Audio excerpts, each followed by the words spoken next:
자, 오늘은 시편 말씀을 중심으로 함께 은혜를 나누고자 합니다. 자, 오늘 시편 1편, 시편 150편 전체 시편의 서론이라고 할 수가 있습니다.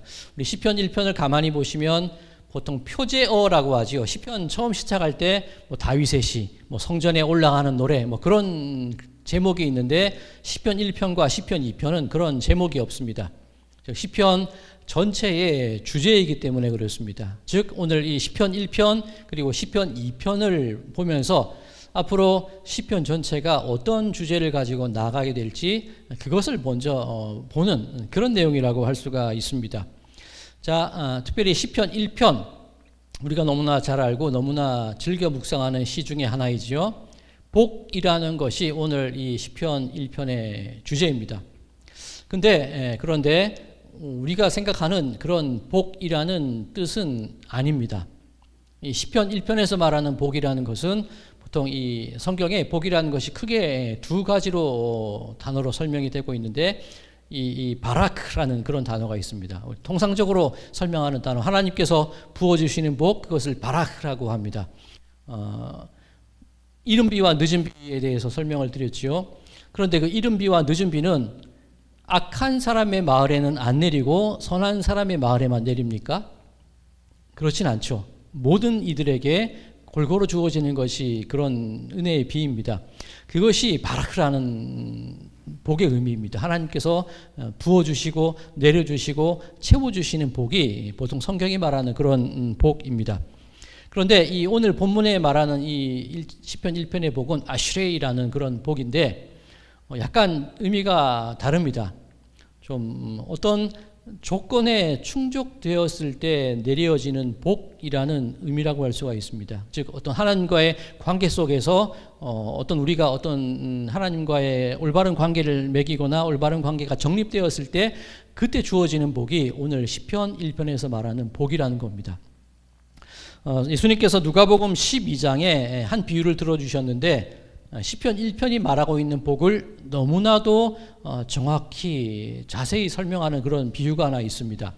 한 부자가 농사를 잘 지었던 것 같아요. 그래서 풍성한 소출을 거두었습니다. 그 부자가 생각하기를 내가 이 창고 곳간이 좁으니까 새로 곳간을 짓고 그 곳간에 내 소출 수확한 것을 가득 채워둬야지, 그리고 먹고 편히 쉬어야지, 그렇게 생각을 합니다. 그때 하나님께서 말씀하시기를 뭐라고 하시죠? 내가 만약 오늘 밤에 너의 영혼을 데려가면 그것이 무슨 소용이 있겠나 하는 거예요. 이 오늘 시편 1편이 말하는 복이라는 것이 그것입니다. 하나님과 나와의 올바른 관계가 맺어지지 않았을 때 만약 하나님께서 내 것을 그저 가져가 버리신다면 무슨 소용이 있겠나 하는 거예요. 내 삶이 넉넉하고 내가 건강하고 내가 풍성한 것 같은데 하나님이 허락하지 않으시면 무슨 소용이 있겠냐는 겁니다. 자, 그것을 전도서 6장 2절에 이렇게 증거하고 있습니다. 어떤 사람은 그의 영혼이 바라는 모든 소원에 부족함이 없어 재물과 부여와 존귀를 하나님께 받았으나 하나님께서 그가 그것을 누리도록 허락하지 아니하셨으므로 다른 사람이 누리나니 이것도 헛되어 악한 병이로다. 자, 그렇다면 우리는 과연 어떻게 해야 이 복을 온전히 누릴 수 있을까요? 오늘 본문 1절은 이렇게 증거하고 있습니다. 복 있는 사람은 악인들의 꾀를 따르지 아니하며 죄인들의 길에 서지 아니하며 오만한 자들의 자리에 앉지 아니하고. 자, 악인들의 꾀, 죄인의 길, 오만한 자들의 자리, 보통 이런 것에 우리는 관심을 두었습니다. 그죠? 악인들의 꾀, 하나님께 묻지 않는 것, 그것이 악인의 꾀, 오만한 자리, 죄인의 길, 그것을 의미하는 겁니다. 자, 그런데 오늘은 이 명사로 표현된 것들보다는 동사에 한번 집중을 해보려고 해요. 오늘 1절의 동사를 보면 어떻게 되어 있습니까? 따르지 아니하며, 서지 아니하며, 앉지 아니하고. 따르고 서고 앉고. 자, 요즘은 그런 것을 보기 힘든데 제가 어릴 때만 해도 야바위가 많이 있었어요. 경험해 보셨습니까? 돈 넣고 돈 먹기. 돈 넣고 돈 먹기. 그 야바위에 당하게 되는 과정이 딱 이거예요. 제가 이렇게 막 길을 걸어갑니다. 그런데 소리가 막 들려요. 와, 몇 배 땄어. 그죠? 그런 소리가 들립니다. 내가 멀쩡히 걸어가던 길에서 시선을 돌리고 내 발걸음이 어디로 향하게 되죠? 야바위에게로 걸어가게 돼요. 첫 번째 1단계 오늘 본문에 있는 것처럼 무엇이라고 되어 있죠? 따르는 거예요. 길을 걷다라는 의미입니다. 1단계가 걸어가는 겁니다. 자, 2단계 무엇이죠? 서는 겁니다. 야바위 곁에 서가지고 구경을 하죠. 그러면 어떻게 됩니까? 이게 해볼만 하거든요. 막 섞을 때 내 눈에 보여요. 이게 해볼만 하면 되겠다 싶습니다. 3단계가 어떻게 됩니까? 앉아요. 그리고 거기서 야바위를 하게 됩니다. 자, 또 하나 있는데 요즘 거의 보기 힘든데 내기장기가 그렇게 많았어요. 똑같죠? 걸어가다가 뭐 장이야 하면 막 귀가 막 솔깃해서 걸어가죠. 서서 무엇합니까? 훈수 두다 보면 그러지 말고 앉아. 그죠? 그러면 앉아서 장기를 두다 보면 주머니가 털리게 되는 거예요. 이 과정이 이 악인들의 꾀, 이 오만한 자들의 자리, 죄인들의 길, 그것이라고 의미할 수가 있습니다. 자, 이런 관계가, 이런 모습이, 이런 동사의 형태가 성경에 똑같이 나와 있는 예가 있는데 아브라함과 그 조카 롯의 모습 속에서 이것들이 나옵니다.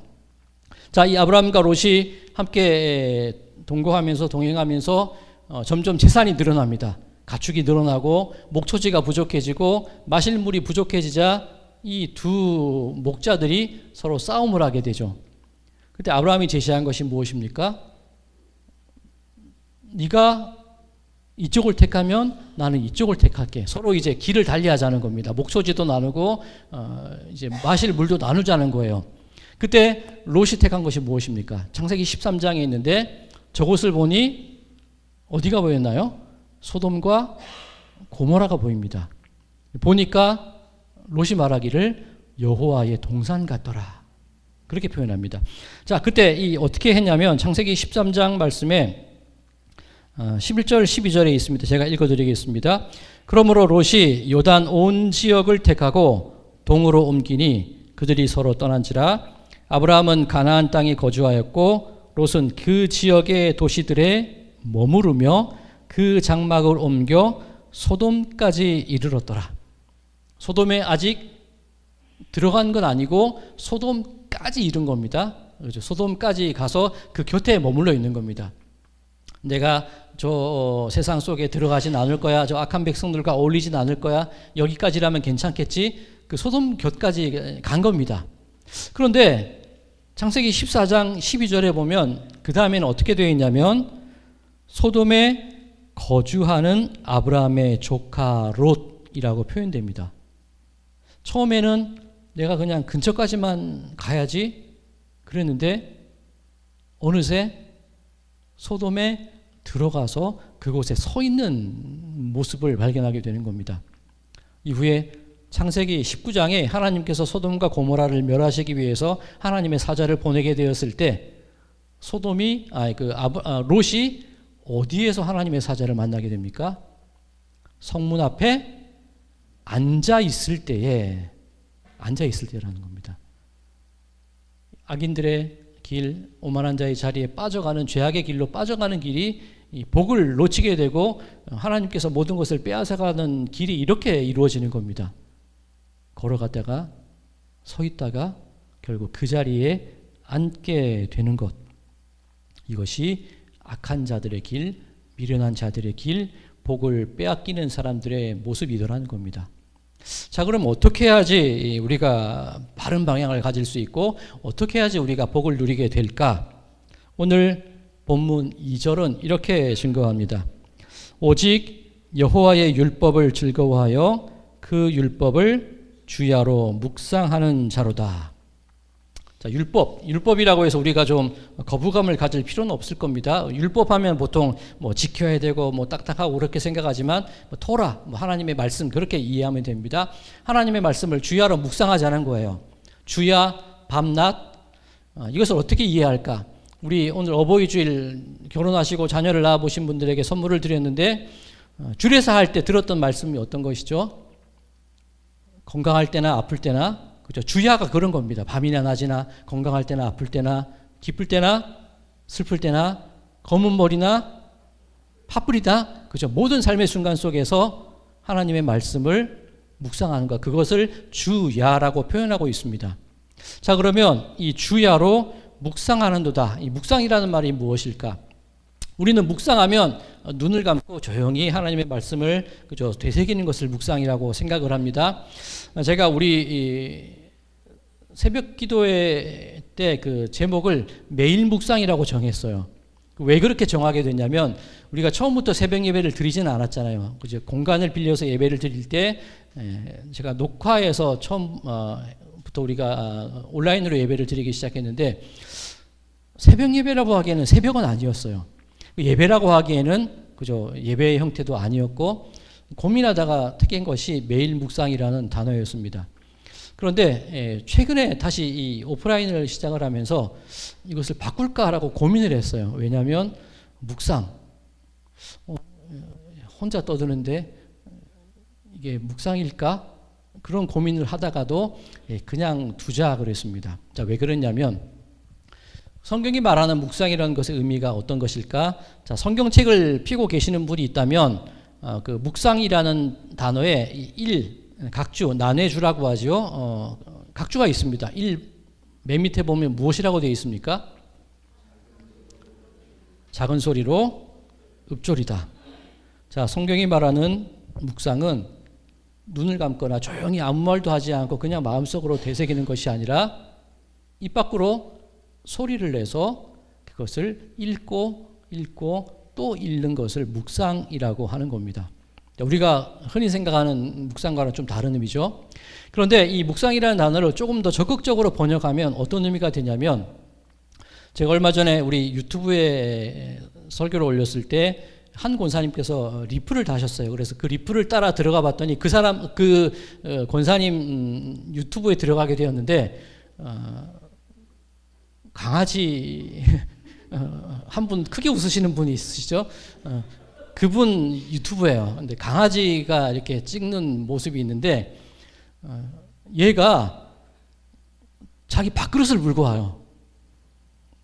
그래서 바닥에 내팽개치더라고요. 왜 그러죠? 밥 달라고 그러는 거 맞죠? 지가 배고프니까 지 밥그릇을 물고 와서 바닥에 탁 내려놓고 또 물었다 내려놓고 해요. 그러니까 이 권사님이 하시는 말씀이 그래? 어이구 잘했어 그렇게 말씀을 하시더라고요. 자, 이 묵상이라는 말의 이 적극적인 의미의 번역이 뭐냐면, 그렇게 어떤 짐승이 먹을 것을 주었을 때 그것을 막 정말 즐겁게 먹고 막 맛있게 먹고, 어떨 때는 어떻게 합니까? 막 물고 가서 어딘가에 막 숨겨놓죠. 그리고 그것을 파내고 먹다가 또 숨기고 정말 그것을 즐겨 먹는 그 상태를 묵상이라는 단어의 적극적인 번역이라고 할 수 있습니다. 자, 개를 표현하니까 조금 좀 마음이 편치 않아요.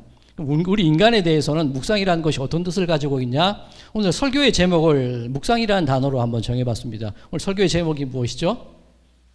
씹고, 뜯고, 맛보고, 즐기고. 무슨 이 치주 질환 그 약에 대한 그런 제목인 것 같은데, 성경이 말하는 묵상의 뜻이 그거예요.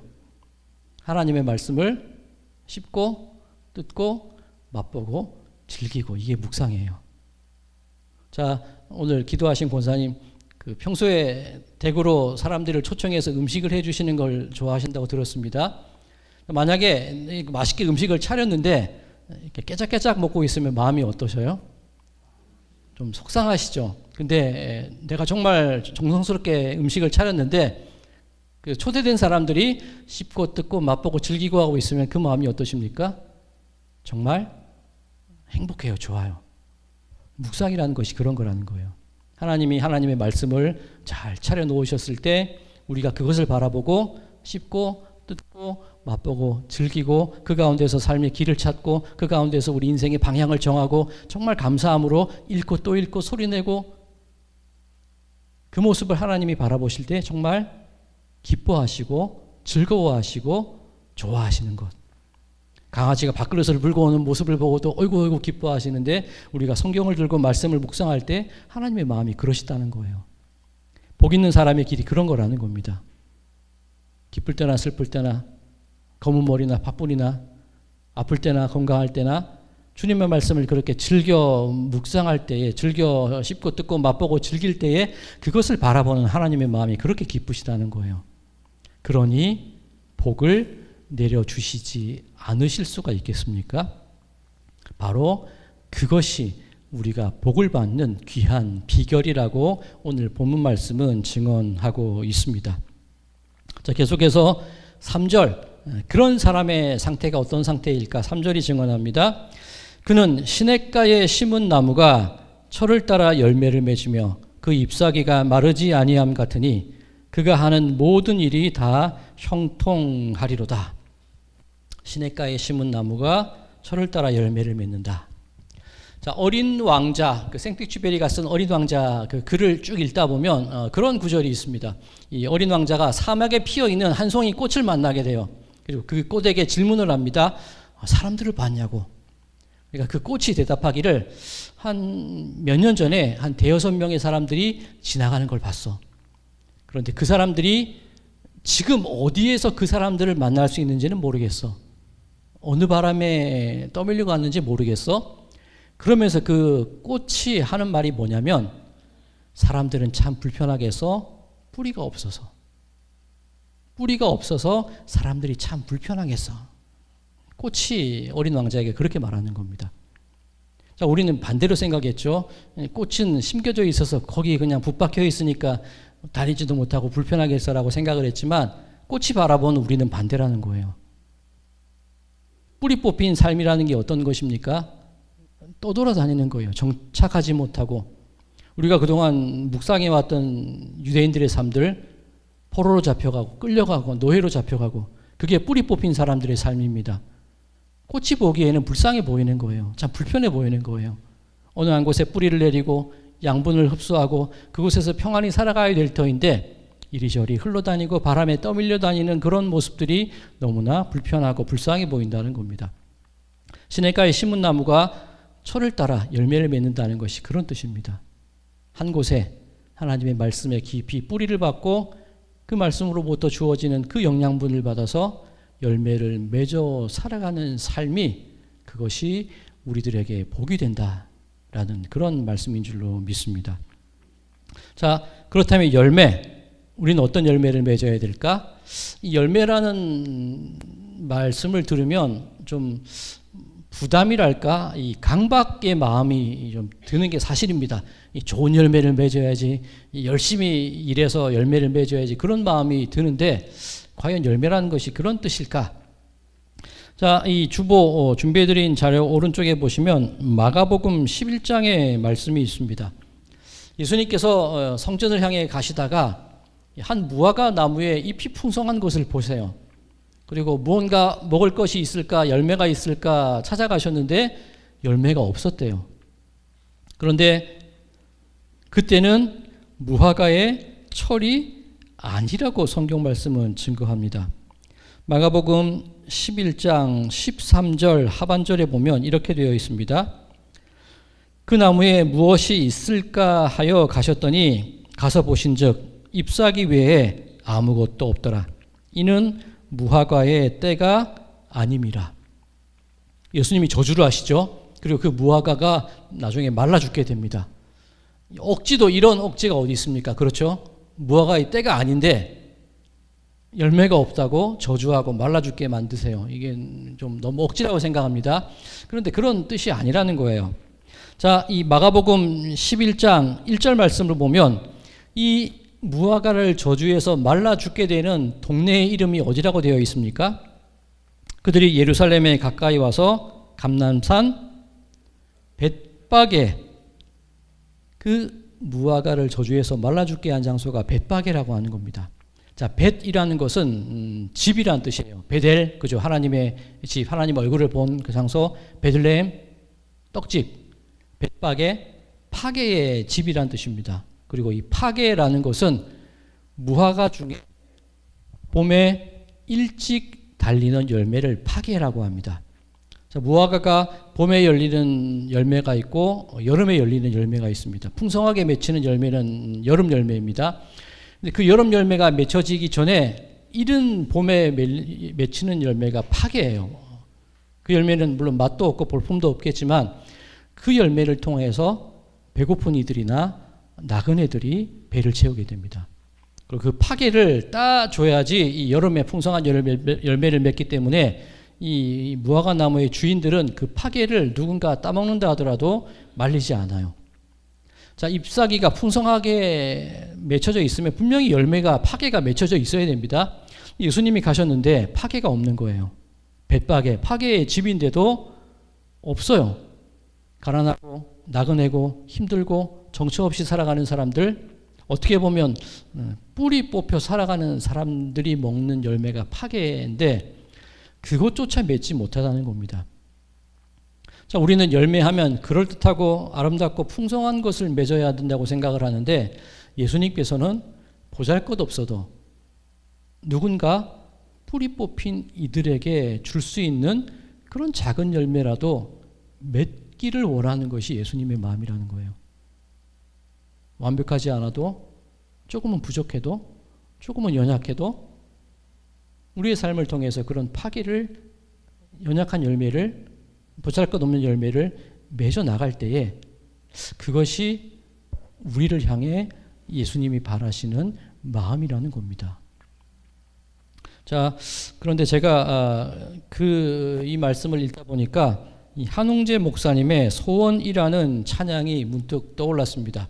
그 제일 아래에 보면 그 소원이라는 찬양의 가사입니다. 가사만 보시면 혹시 어떤 찬양인지 아시겠나요? 제가 그죠? 들으시면 아마 아실 겁니다. 삶의 작은 일에도, 죄송합니다. 아시죠? 제가 아실 텐데, 저 높이 솟은 산이 되기보다 여기 오름직한 동산이 되길, 내 가는 길만 비추기보다는 누군가의 길을 비춰준다면. 이제 한 번 더 쓸게요. 개떡같이 불러도 찰떡같이. 자, 그 가사를 보면 이렇게 되어 있습니다. 삶의 작은 일에도 그 마음을 알기 원하네. 그 길, 그 좁은 길로 가기 원해. 나의 작음을 알고 그분의 크심을 알며 소망, 그 깊은 길로 가기 원하네. 저 높이 솟은 산이 되기보다 여기 오름직한 동산이 되길. 자, 보면 이 소망이라는 찬양 보면 무언가 크고 거대하고 대단한 것을 바라지 않아요. 그죠? 다 작은 것이라고 표현을 합니다. 삶의 작은 일, 좁은 길, 나의 작음을 알고, 그리고 높이 솟은 산이라기보다는 작은 동산이 되고 싶다 그래요. 높은 산, 사람에게 위압감을 주고 정복하고 싶고 그런 산이 아니라 나지막한 동산이 되어서 손쉽게 올라가서 불어오는 그런 바람에 누군가가 땀을 식힐 수 있는 그런 작은 존재가 되고 싶다고 이 소원이라는 찬양은 노래를 하고 있는 겁니다. 자, 파기라는 열매, 우리가 맺을 작은 열매가 이런 모습은 아닐까, 그런 마음을 가져봅니다. 자, 이 말씀을 볼 때 오늘 우리가 함께 바라보는 이 요한복음과 요한 1서에 있는 본문들을 살펴보게 됩니다. 자, 요한복음 17장 말씀을 보면 예수님께서 이런 말씀을 하십니다. 요한복음 17장 11절입니다. 나는 세상에 더 있지 아니하오나 그들은 세상에 있사옵고 나는 아버지께로 가옵나니 거룩하신 아버지여 내게 주신 아버지의 이름으로 그들을 보존하사 우리와 같이 그들도 하나가 되게 하옵소서. 그리고 15절입니다. 내가 비옵는 것은 그들을 세상에서 데려가시기를 원함이 아니요 다만 악에 빠지지 않게 보존하시기를 위함이니이다. 자, 이 악이라는 단어가 나옵니다. 오늘 주제가 복이었죠. 그리고 그 복에 반대되는 것이 무엇입니까? 악입니다. 예수님께서 말씀하시기를 다만 이 사람들이, 우리들이 악에 빠지지 않게 되기를 원하신대요. 그럼 그 반대말은 우리의 삶이 복 가운데 머물기를 원하신다는 거예요. 자, 그러면 이 예수님의 말씀을 쭉 살펴보면 예수님은 이제 아버지께로 올라가신대요. 그런데 말씀하시기를 나는 아버지께로 올라가는데 여기 남아있는 사람들은 그대로 여기 있을 거래요. 여기 있는 사람들을 같이 아버지께로 올라가는 것이 목적이 아니라 여기 남아있는 사람들이 이곳에서 그대로 살아가게 하는 것이 예수님의 목적이라고 말씀을 하십니다. 자, 가끔 어르신들이 그런 말씀을 하세요. 빨리 데려가셨으면 좋겠어. 빨리 데려가셨으면 좋겠어. 그런 말씀을 하시는데 예수님의 마음은 빨리 데려가시는 것, 하늘로 데려가시는 것이 목적이 아니시라는 거예요. 어떻게든 이 땅에 남아서 이 땅에서 악에 물들지 아니하고 복을 지키며 살아가는 것, 그것이 예수님께서 우리를 향하여서 원하시는 바람이시라고 말씀을 하시는 겁니다. 그럼 이 땅에서 우리가 어떻게 살아가야 될까? 예수님께서 이 요한일서와 요한복음 오늘 본문 말씀에 의하면 계속해서 강조하시는 단어 하나가 있는데 그것이 무엇이냐면 영생이라는 단어를 강조하고 계십니다. 영생. 우리는 영생하면 빨리 하나님께서 나를 데려가셔서 저 영원한 천국에서 영원히 살아가는 것, 그러면 참 좋겠어. 그것을 영생으로 생각을 합니다. 그런데 예수님은 그게 영생이라고 말씀하지 않으세요. 요한복음 17장 3절입니다. 영생은 곧 유일하신 참 하나님과 그가 보내신 자 예수 그리스도를 아는 것이니라. 영생은 내 생명이 끝까지 영원토록 이어지는 것이 영생이 아니라 영생은 하나님과 예수님을 아는 것이 영생이다. 그렇게 말씀을 하십니다. 자, 이것이 무슨 뜻일까? 나는 크고 놀랍고 풍성한 열매를 맺기 원하는데 현실은 자꾸 보잘것없는 열매를 맺을 수밖에 없을 수도 있습니다. 그리고 크고 높은 산이기보다는 작은 동산일 수밖에 없어요. 어떻게 보면 내가 가질 수 있는 것은 내 그릇은 작은 그릇밖에 되지 못할 수도 있다는 겁니다. 그런데 영생이라는 것이 무엇이냐면 나는 이 작은 그릇을 가지고 있는데 내가 가진 그릇에 물을 채워봐야 이거밖에 안 돼요. 한 사람도 마시기 부족할 수 있는 그릇입니다. 근데 영생이 무엇이냐면 나는 작은 그릇을 가지고 있지만 풍부한 하나님의 그 수원지 같은 그 많은 생명의 물이 내 잔과 연결되어 있다면 내 잔에 담을 수 있는 물은 작지만 하나님과 연결되어 있는 물이 있다면 끊임없이 그 물을 채우시고 또 채워주신다는 거예요. 자, 이 한웅재 목사님의 가사 중에 이런 부분이 있죠. 나의 작음을 알고 그분의 크심을 알며. 이게 영생이라는 거예요. 나는 작고 내 잔은 작지만 보잘것없지만 그 작은 잔과 연결되어 있는 그 크신 하나님의 영생이 나와 있다면 하나님의 그 크심으로 인하여서 내 작은 잔이 끊임없이 채워지고 끊임없이 풍성해지실 거예요. 그 길을 통하여서 내가 가는 길만 비추기보다는 누군가의 길을 비춰주고 싶은 거예요. 끊임없이 채워서 마시오게 하고 끊임없이 채워서 마시오게 하는 것, 이것이 영생의 삶이라는 겁니다.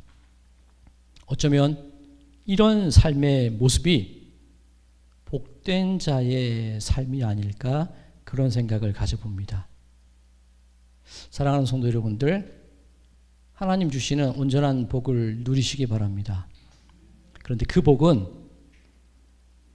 무언가 넘치고 풍성하고 가득한 복이라기보다는 그저 하나님께서 주시는 그것을, 말씀을, 그 은혜를 씹고 뜯고 맛보고 즐김을 통하여서 내 삶의 바른 길을 찾는 것, 바른 방향을 찾는 것, 그리고 비록 작고 보잘것없는 파괴와 같은 열매라 할지라도 내 작은 잔이라 할지라도 하나님의 영생에 있기 때문에 그것을 통하여서 풍성히 나누고 풍성히 다른 사람들을 먹게 하고 쉬게 할 수 있는 그런 삶, 이것이 주님의 그 풍성한 생명 강가에 뿌리 내려 있는 자의 삶이고 그것이 진정 복된 자의 삶, 하나님과의 바른 관계가 맺어진 진정한 행복된 삶인 줄로 믿습니다. 바라기는 우리들의 삶이 이런 참된 복을 누리며 살아가는 모든 분들의 삶이 되시기 바랍니다. 그리고 누군가의 길을 비춰줄 수 있는, 그리고 낮은 동산이라 할지라도 다른 이들을 쉬게 할 수 있고 그런 불어오는 바람을 통하여서 그들에게 평안을 줄 수 있는 그런 함께 살아가는 그런 모든 복된 자들의 삶이 되시기를 주님의 이름으로 간절히 축원드립니다.